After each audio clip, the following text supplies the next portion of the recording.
On the 17th of July, 1924, a woman lay dying on the fourth floor of a Venetian palace she had built in the middle of Boston.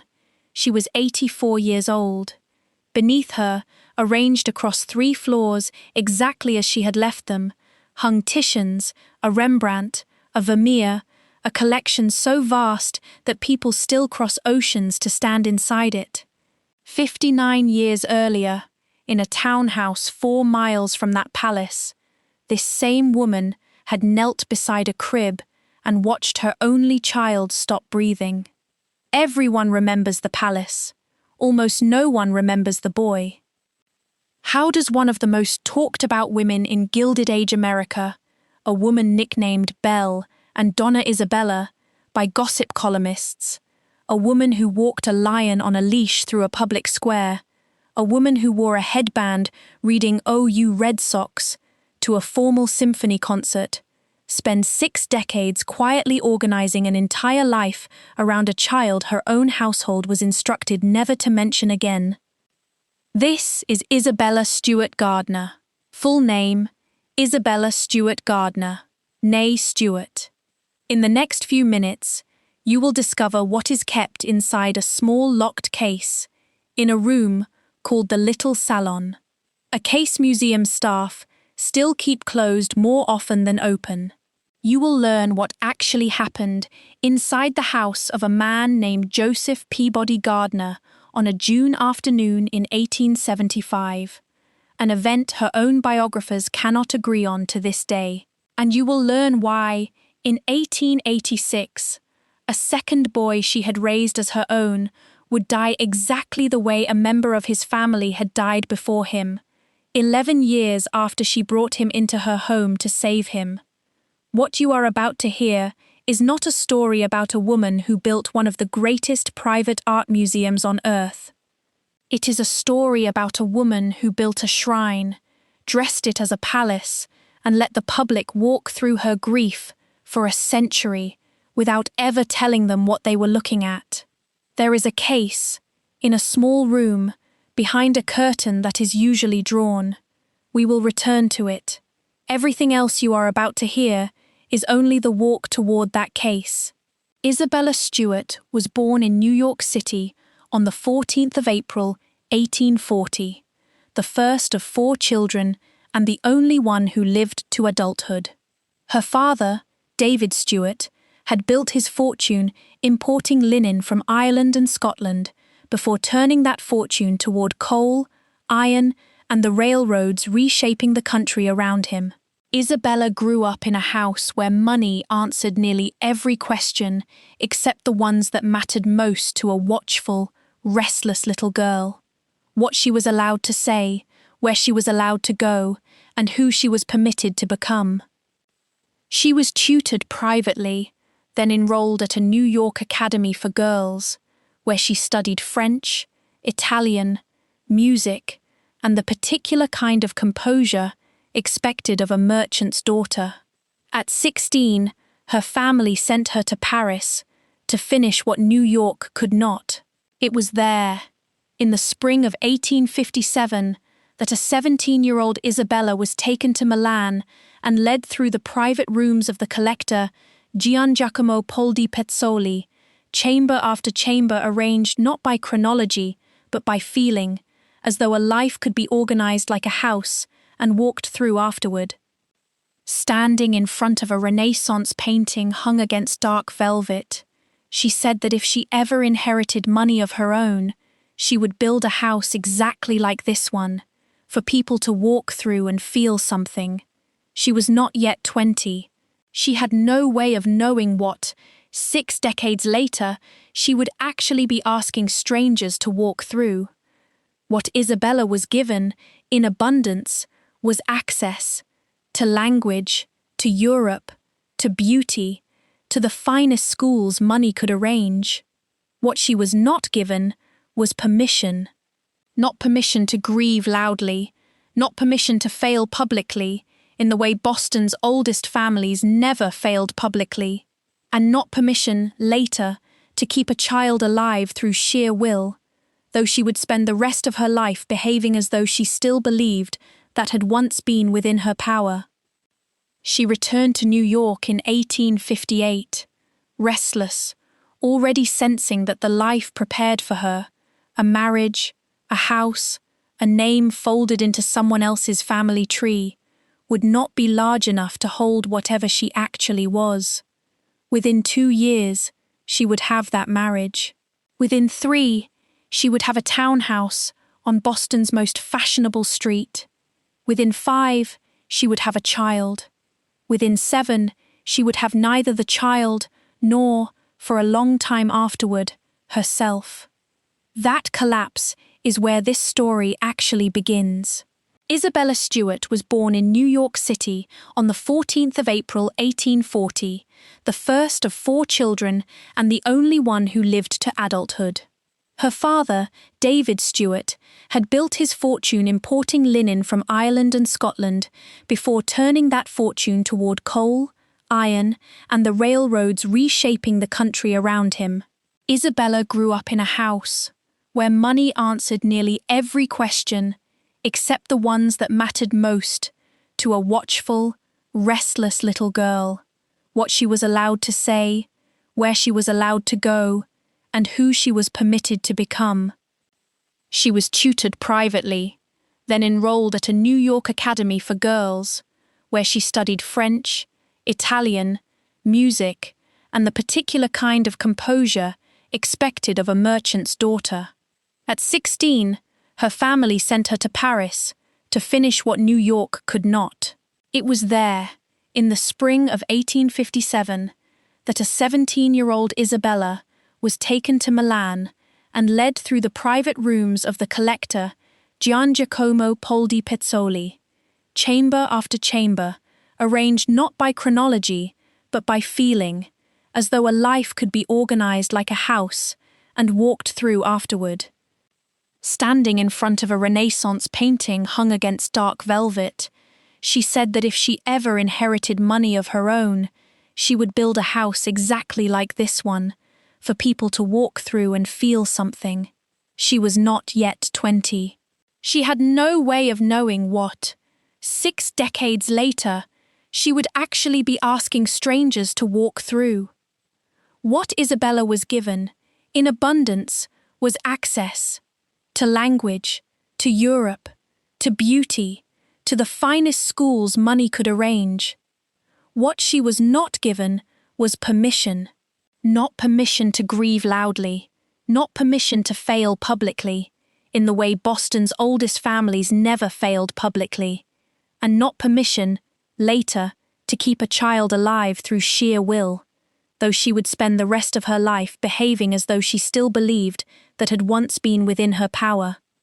She returned to New York in 1858, restless, already sensing that the life prepared for her, a marriage, a house, a name folded into someone else's family tree, would not be large enough to hold whatever she actually was. Within 2 years, she would have that marriage. Within 3, she would have a townhouse on Boston's most fashionable street. Within 5, she would have a child. Within 7, she would have neither the child nor, for a long time afterward, herself. That collapse is where this story actually begins. Isabella met her husband through a schoolmate. Julia Gardner, a friend from her Paris years, invited the young New Yorker to Boston and introduced her to an older brother, John Lowell Gardner, called Jack by everyone who knew him, heir to a fortune built across generations, on Salem shipping routes, on trade in opium and sugar and imported goods, and on decades of real estate and railroad investment stacked on top of all of it. He was, by every account, one of the most eligible bachelors in the city. They fell for each other quickly. They married at Grace Church on the 10th of April, 1860, days before Isabella's 20th birthday. Her father gave the couple a wedding gift that announced exactly what kind of marriage this would be. A 5-story townhouse at 152 Beacon Street, in Boston's newly fashionable Back Bay, complete with a mansard roof and its own wine cellar. Isabella's money was new. Jack's was old, generational, the kind of wealth that never had to explain itself to anyone. Together, the two fortunes made the young Mrs. Gardner one of the most closely watched women in New England before she had done a single thing to earn the attention. For 3 years, the watching was kind. Isabella hosted, travelled, performed the role of young Boston wife with enough unconventional wit that the city's gossip columns began inventing nicknames for her before she had finished unpacking. Then, on the 18th of June, 1863, she gave birth to a son. They named him John Lowell Gardner III. Everyone called him Jackie. For a short, specific, later almost unbearable stretch of time, Isabella Stewart Gardner had everything a woman of her station was supposed to want. A husband from one of Boston's oldest families, a house on its most fashionable street, a son to carry the name forward into a century neither of them would live to see the end of. She had everything, everything. A photograph survives from this period, more candid than any formal portrait she ever sat for. Isabella unposed, laughing, a child balanced on her hip. It is one of the only images of her in the entire archive that does not look composed for an audience. Within 2 years, nearly everything in that photograph would be gone. Before we go any further, you need to understand one thing about Isabella Stewart Gardner. For nearly 60 years, on a schedule almost no one outside her household could explain, she disappeared. Not from Boston altogether. She was too visible a woman to vanish entirely, too often photographed, too often quoted in the society pages. But once or twice a year, without warning to her wider circle, Isabella Stewart Gardner would withdraw from every invitation on her calendar and go into seclusion. Friends who asked were told she was unwell. The explanation Boston accepted, in the vague medical language of the era, was delicate nerves, the same phrase used, politely, to explain almost anything a woman of means did not wish to justify. Her first biographer, Morris Carter, who worked in her household and wrote his account the year after her death, recorded what her household staff had quietly known for decades, and her wider social world had not. The seclusion always fell on the same date. Carter wrote that for many years, the anniversary of a specific day was spent entirely alone, behind closed doors, and that in the whole of her later life, she never once mentioned the person that day belonged to. That is the hidden life, not an affair, not a secret fortune, a woman famous for being seen, who spent one day a year making absolutely certain that no one saw her at all. What her closest friends did not know, what even Bernard Berenson, the man who would become her most trusted advisor, likely never fully understood, was what that seclusion was actually mourning. The socialite, who wore a headband to the symphony and walked a lion on a leash through a public square, was, on one specific date each year, a woman locking a door. The date was the 15th of March. On the 15th of March, 1865, inside the townhouse at 152 Beacon Street, John Lowell Gardner III, Jackie, died of pneumonia.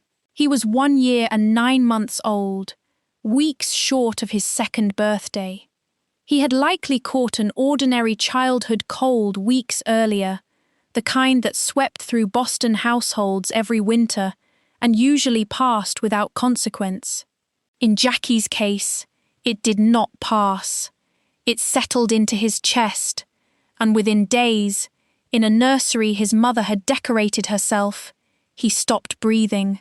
There is no surviving letter in which Isabella describes that afternoon, in her own words. Not because none was written, but because, later in life, Isabella Stewart Gardner made a private decision to burn a great deal of her own personal correspondence, deliberately removing her own voice from the historical record on the subjects she cared most about protecting. Biographers have spent a century working around that absence. What remains is what the household saw, what the death certificate recorded, and what her husband later told others in careful, guarded language. Jack Gardner, by every account, was the one who held the household together in the days that followed. He carried his wife when she could not stand. He answered the correspondence she could not face.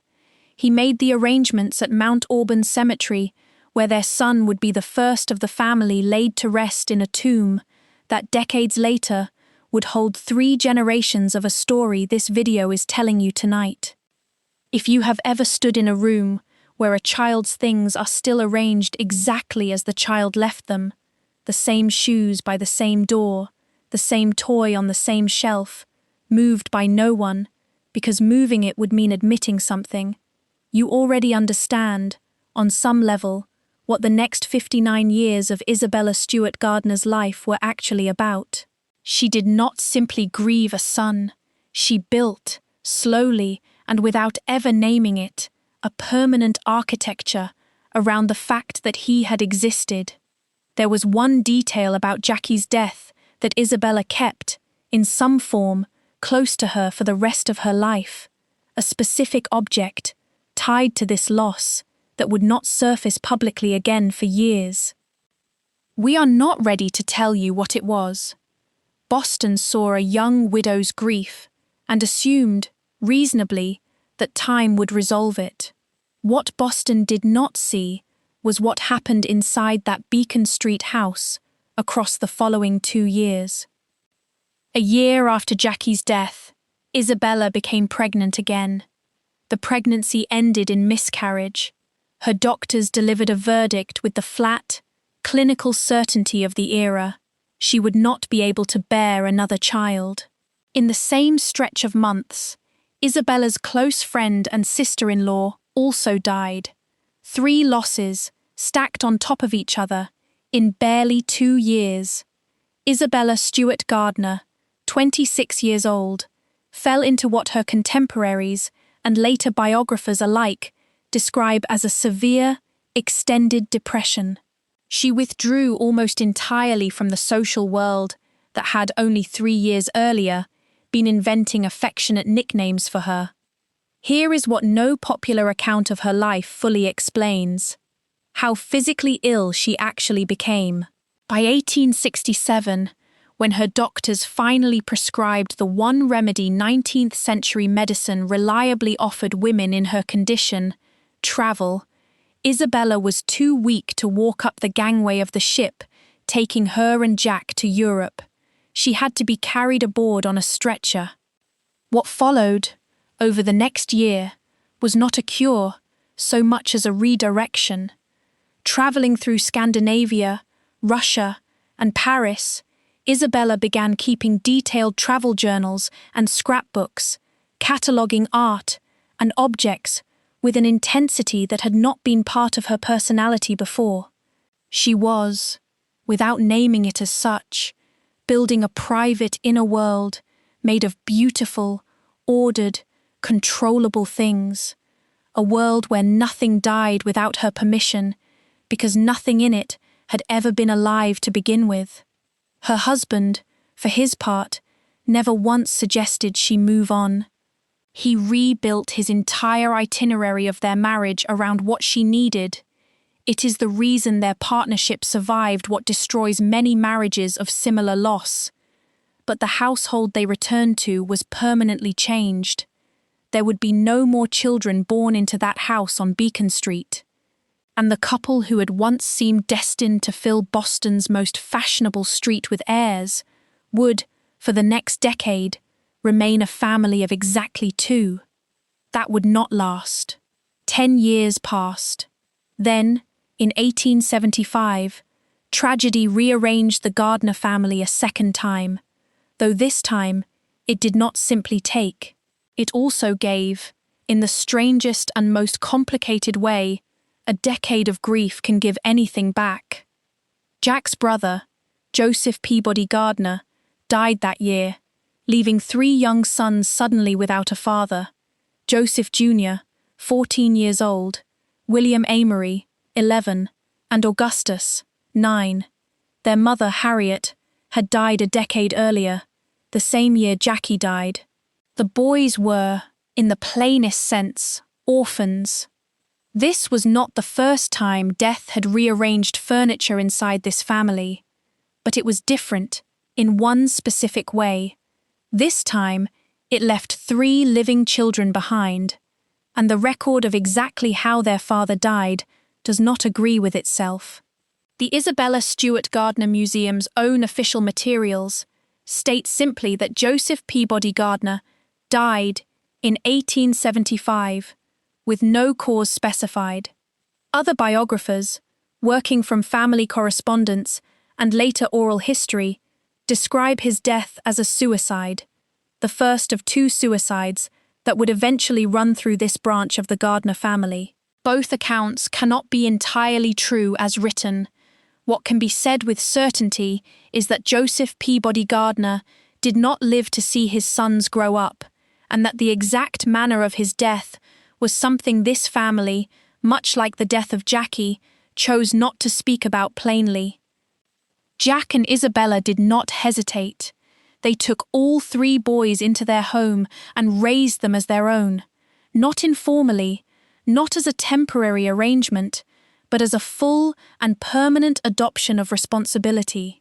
Isabella, who had been told a decade earlier that she would never again be a mother in the way she had once imagined, was suddenly the primary maternal figure to 3 teenage boys who had lost both of their parents within 10 years of each other.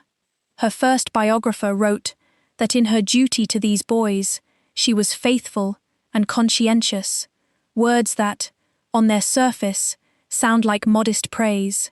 Read against everything that came before them, they describe something closer to a woman, quietly, deliberately rebuilding a family out of the wreckage of someone else's. She could not have known, in 1875, that the pattern of loss that had already claimed her son and her brother-in-law was not finished with this family. It would return to one of these 3 boys within 11 years, and when it did, it would return in almost exactly the same form it had taken before. By the 1890s, Isabella Stewart Gardner had become one of the most gossiped about women in the United States. And the trigger for most of that gossip was never a scandal in the traditional sense. No affair splashed across a front page, no criminal indictment. The trigger was Isabella herself, performing a version of herself in public that Boston's Brahmin families found almost impossible to categorize. In 1897, the Boston Globe ran a story with the headline treatment reserved for genuine spectacle. Isabella Stewart Gardner had been photographed walking a toothless lion named Rex on a leash through the halls of the Boston Public Library, an animal borrowed for the occasion from the city zoo. The article's own subtitle noted, with barely concealed amusement, that the society leader had chosen, this time, not a man, but a king of beasts. 15 years later, in 1912, she appeared at a formal Boston Symphony Orchestra concert, wearing a plain white headband, emblazoned with the words, "Oh, you Red Sox," a stunt one contemporary account said had almost caused a panic in one of Boston's most rigidly formal institutions. Newspapers loved her for it. One Boston society woman, quoted anonymously in the New York Tribune, said that all of Boston was divided into 2 parts, one that followed science and one that followed Mrs. Jack Gardner.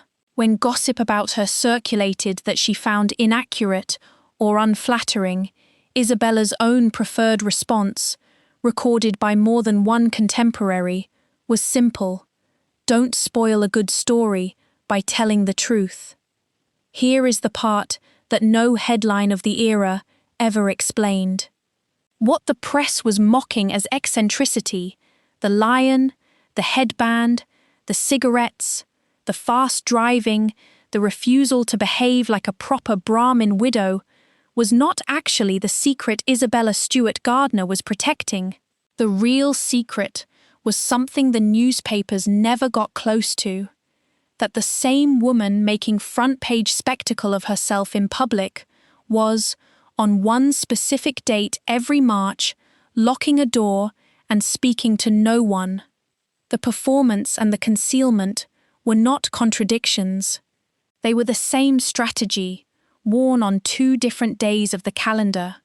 A woman who gave the public an endless supply of scandal to talk about never had to give them the one thing she actually could not bear for them to see. She had built, without anyone quite noticing, two entirely separate versions of herself, and only one of them was ever photographed.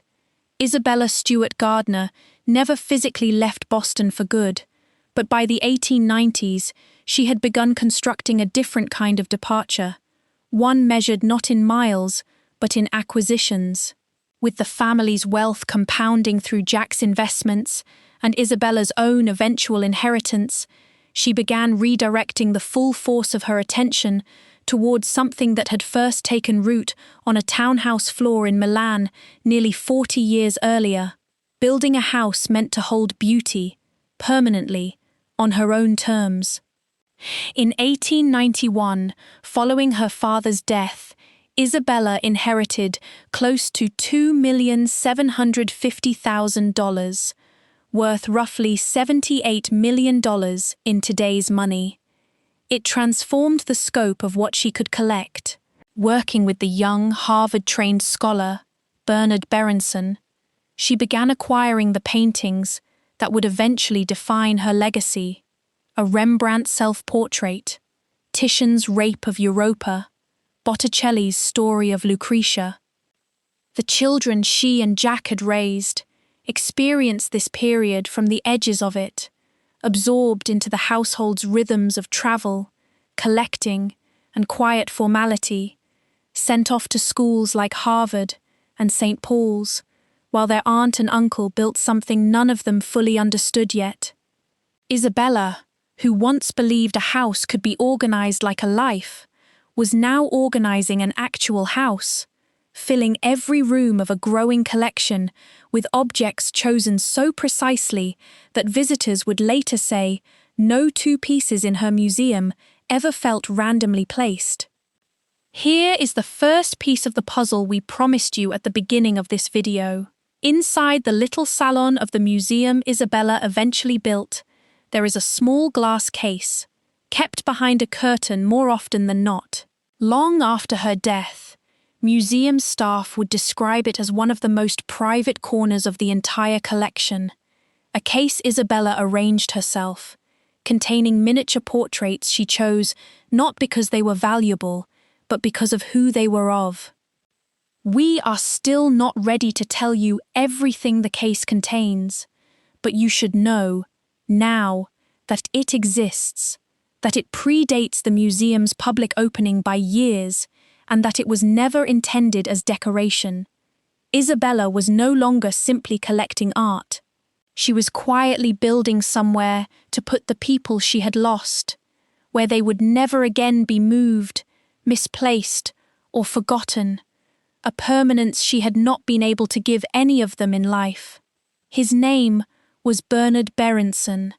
Born in 1865, the same year Jackie died, in what is now Lithuania, he arrived in Boston's West End as a child, changed his family's name, and worked his way into Harvard through sheer intellectual force, at a time when the university had no Jewish professors and its museums hired no Jewish curators. Isabella met him through Harvard's circle of young aesthetes and, unlike some of her peers, chose to support him early, financially and personally, helping fund his travels to Europe before he had built any reputation at all. By 1894, Berenson had become the single most important person in Isabella's collecting life. He gave her something no one else in her world could offer: access to Renaissance masterworks most American collectors never even heard were for sale, along with the scholarly authority to know, with real confidence, what she was buying. Between 1894 and 1903, Berenson helped her spend more than $1 million on roughly 40 paintings, working alongside the London dealer Otto Gutekunst to bring pieces like Titian's Rape of Europa across the Atlantic and into a private American collection for the first time. What he cost her was something Isabella did not fully learn until much later, if she ever learned it in full at all. Berenson had promised her a 5% commission as her agent, but he was also, quietly, taking commissions from the sellers on the other side of the same transactions and inflating prices to cover both. Gutekunst himself, uneasy with the arrangement, reportedly urged Berenson more than once to tell Isabella the truth. He never did. The Gardners grew suspicious at points across the following years, and Berenson came close to exposure more than once, yet the full extent of the deception was never confronted directly between them while she was alive. Here is a documented account, in Berenson's own words, of how he saw the woman funding his career. She lived, he said, at a rate and intensity that made other lives look pale, thin, and shadowy by comparison. He never recovered from what he owed her, in reputation, if not in conscience. The relationship that built the greatest collection of Italian Renaissance art in private American hands was, underneath its scholarship and its friendship, quietly built on a lie Isabella never lived to hear confirmed. By the time Isabella Stewart Gardner had become the most talked-about hostess in Boston, the 3 boys she and Jack had raised were grown men, each carrying forward, in different ways, the household she had built around them. Joseph Peabody Gardner Jr., the eldest, the boy who was 14 when his father died, took his own life in 1886, at the age of 25, 11 years after Isabella brought him into her home. Later scholarship, drawing on the private correspondence of people who knew him, suggests he may have died by his own hand for reasons connected to an unrequited love for another man, a truth that could not be spoken plainly in 1886 Boston. He died the same way his father had died before him, in a family that had now lost, across 2 generations, 2 men to suicide within 11 years of each other, alongside the 2 young boys, Jackie and, in effect, Joseph Jr. himself, who never reached old age at all. William Amory Gardner, the middle brother, went on to become one of the founding masters of the newly established Groton School, where he taught for decades and was, by the accounts of people who knew him, likely in a long private relationship with Edward Perry Warren, a fellow collector and benefactor of the Museum of Fine Arts in Boston. William lived the longest of the 3, carrying a quiet, unspoken life alongside a public one, not unlike the aunt who raised him. Augustus Peabody Gardner, the youngest, 9 years old when he lost his father, became, of the 3, the one who most fully entered the public world his aunt had once tried to shield her family from. He graduated Harvard, married Constance Lodge, the only daughter of Senator Henry Cabot Lodge, and was elected to the United States House of Representatives, representing Massachusetts for years. When America entered the First World War, Augustus resigned his seat in Congress to rejoin the army. He died in service on the 14th of January 1918 of pneumonia, the same disease that had taken his infant cousin Jackie 53 years earlier. He was buried at Arlington National Cemetery. Isabella did not raise these boys to replace her son. She could not have. She had told people plainly that she never spoke his name again, but she gave to Joseph, William, and Augustus something the era rarely permitted a woman to give 3 children who were not legally hers: an unbroken home, sustained attention, and a family name that stayed intact through every loss that tried to break it apart. One of the three would die exactly as she had once feared. One would live a life the century had no honest language for, and one would die a soldier's death, in the same way, from the same illness, as the child this entire story has been circling from the very beginning. The turning point came on the 10th of December, 1898. Jack Gardner, 61 years old, died suddenly of a stroke. For 38 years, he had been the person who carried Isabella when she could not stand, who never once suggested she move past a grief he understood was not something one simply moved past. His will passed his substantial fortune directly to her, giving Isabella, for the first time in her life, full financial independence, and, simultaneously, the loneliest kind of freedom a person can be handed. By her own household's account, Isabella suffered what amounted to a nervous breakdown in the immediate aftermath of Jack's death. And then, in a decision that tells you almost everything about how she had learned to survive loss by this point in her life, she did something extraordinary. 2 weeks after her husband's funeral, Isabella Stewart Gardner purchased the land in Boston's undeveloped Fenway marshland, where she would build her museum. She did not wait to recover. She built. She hired the architect Willard T. Sears, though she made clear, almost immediately, that Sears would be less an architect than an instrument of her own exact vision. He later joked that he was merely the structural engineer making Isabella's design possible. She was on site constantly, in workman's boots, on ladders, personally overseeing details most patrons of her wealth would never have touched with their own hands. The building took shape around a central choice that reversed centuries of Venetian architectural tradition. Where a real Venetian palazzo opens outward toward the water, Isabella turned the entire design inward, creating a glass-covered garden courtyard at the heart of the building, the first of its kind constructed in America. Everything that mattered, in Isabella's design, faced in, toward a private center only she controlled. It was, whether she ever said so aloud, the architecture of a woman who had learned, at devastating cost, exactly what happens to the things you leave facing outward. Exposed to the world. The museum was completed in 1901. Isabella spent the following months personally arranging every gallery, refusing wall labels, refusing chronological order, insisting instead that visitors discover connections the way she had discovered them, through feeling, not instruction. There was one object that travelled with her through every version of this new life, a small silver drinking vessel, a Hanseatic beaker, purchased in Norway on the very first recovery trip she and Jack had taken after Jackie's death, more than 30 years earlier. She kept it near her for the rest of her life. It sits today in the Titian room, in front of a painting of Christ carrying the cross. She never explained, publicly, why that particular object mattered so much.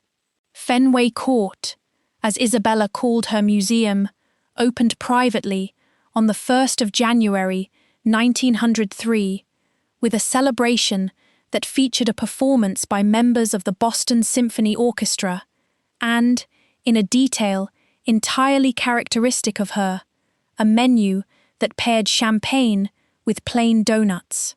It opened to the public months later. Isabella moved into a small apartment she had built for herself on the museum's 4th floor and remained there, effectively living inside her own collection for the rest of her life. In 1919, she suffered the first of what would become a series of strokes. She remained, remarkably, active for 5 more years, continuing to rearrange her galleries, continuing to host artists and musicians in residence, continuing, on one specific date each March, to close a door that everyone in her household by now understood not to knock on. In 1922, John Singer Sargent, the same artist she had first invited to paint in her Gothic room decades earlier, painted her one final time. The portrait shows her frail, swathed in white, but alert, her eyes holding the same intensity Berenson had once described. She died 2 years later, on the 17th of July, 1924, in her living quarters on the 4th floor of the museum she had built. She was 84 years old. She was buried at Mount Auburn Cemetery, in the Gardner family tomb, between her husband and her son, the same cemetery, the same tomb, where a townhouse nursery's worth of grief had first been laid to rest 59 years earlier. In the end, geography did what Isabella herself had never allowed in words. It placed Jackie, Jack, and Isabella permanently in the same small space, facing each other, the way the miniature case in the Little Salon had quietly arranged them for years before her own body joined them there. Her will left more than $1 million in endowment to keep the museum running in perpetuity, along with a single, unyielding stipulation: nothing in the galleries was to be significantly altered, ever, from the way she had personally arranged it. It was, on its surface, the instruction of an art collector protecting her aesthetic legacy.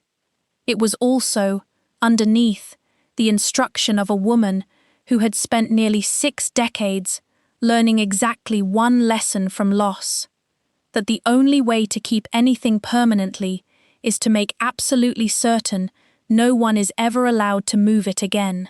Isabella's estate passed, as her will directed, into the endowment supporting the museum, along with bequests to causes that reflected her lifelong preoccupations. Organizations protecting children and animals, the 2 categories of the vulnerable she had spent her adult life quietly attending to, in one form or another. Morris Carter, who had worked closely with her for years, became the museum's first director, tasked with the impossible job of preserving a vision that its own creator had built, specifically so that no successor could ever change it. Of the 3 nephews she raised, only William Amory Gardner lived to see the full arc of what his aunt had built, teaching for decades at Groton before his own death years later. Augustus's widow, Constance Lodge Gardner, carried the Gardner and Lodge names forward into 20th century Massachusetts political life. Joseph Jr.'s photograph remained where Isabella had placed it, in the small case in the Little Salon, beside the miniature of the cousin he never met, a boy who had died 2 decades before Joseph was even born into the family that would eventually lose him too.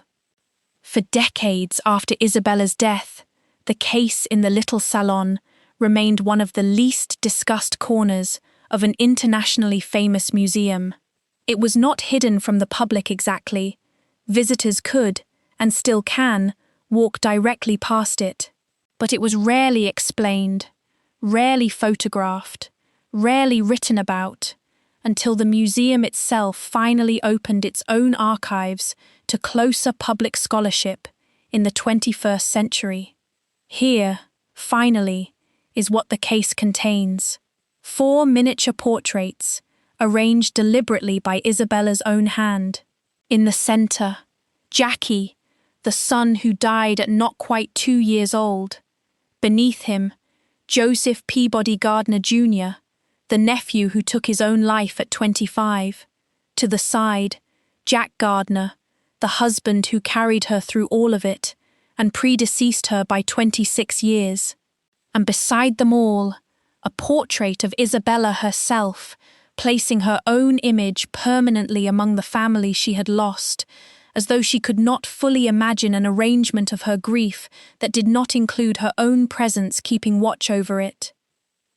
We told you at the start of this video that Isabella Stewart Gardner spent much of her later life never speaking Jackie's name. That is not, strictly, true. She never spoke it aloud. She built an entire room to say it instead. That is the answer to the second thing we promised you. A name almost never spoken, hidden in plain sight, in a case behind a curtain, for a century.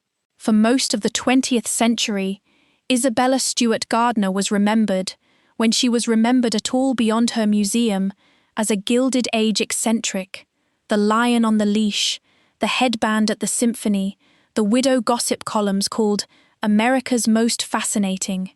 In 1990, that reputation was overshadowed almost entirely when thieves posing as police officers stole 13 works of art from her galleries, in the largest unsolved art theft in modern history, leaving empty frames still hanging on her walls today, exactly where her will insisted nothing be moved.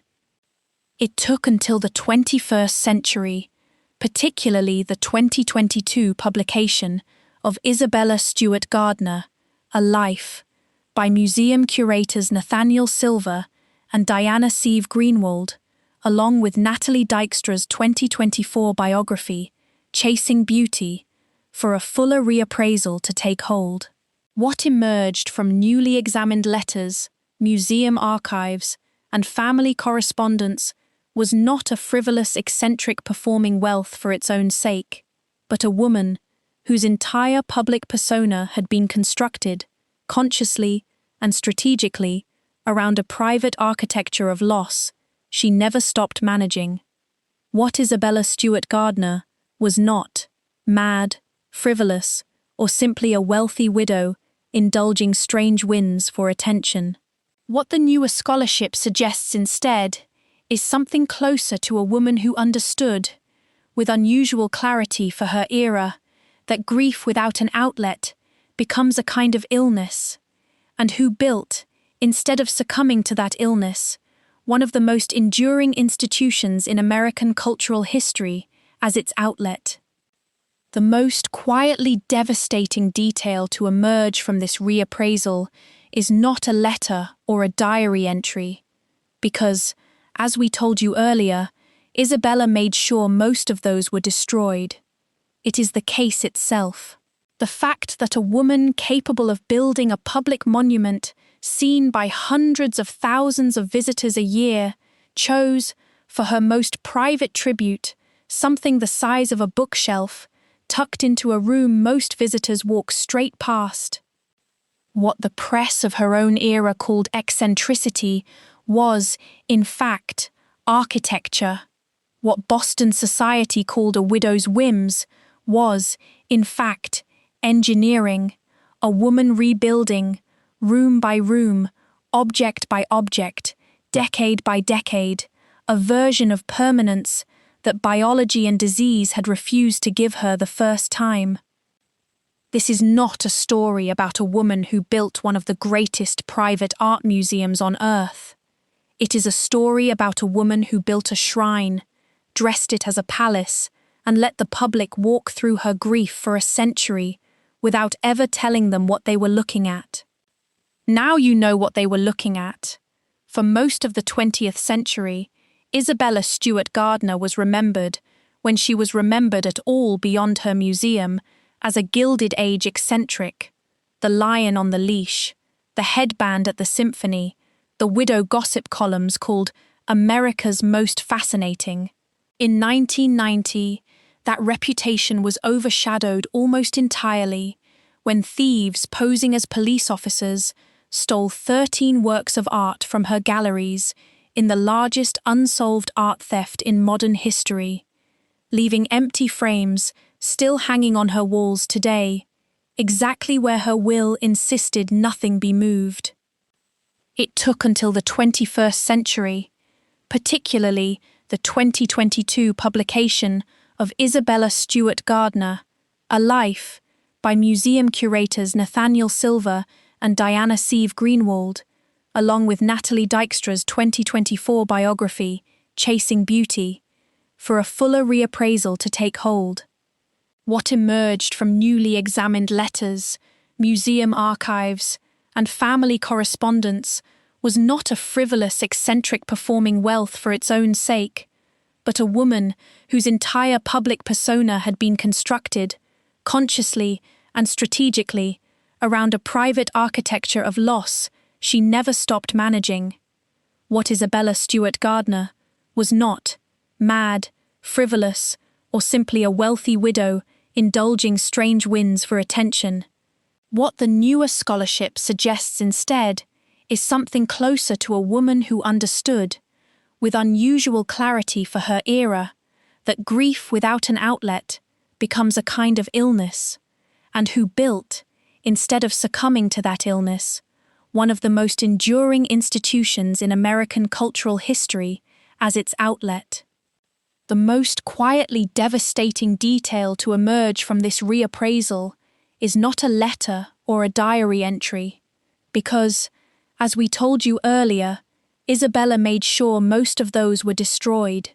It is the case itself.